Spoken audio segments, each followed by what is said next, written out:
اگر کوئی مزدور آدمی اس گرمی میں روزہ نہ رکھ سکے تو اس کے لیے کیا حکم ہے؟ وہ اس روزے کی قضا کیا دے گا؟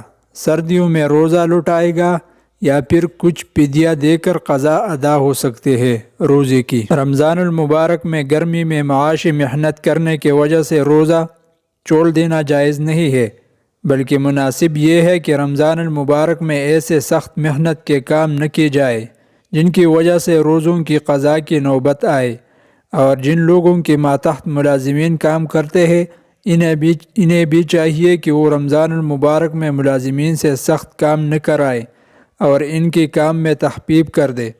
اس کی حدیث مبارک میں بڑی فضیلت آئی ہے، لہٰذا اگر معاشی ضرورت کی وجہ سے رمضان میں مزدوری کرے اور مالک اس سلسلے میں تخفیف نہ کرے تو بھی مزدور روزہ رکھے۔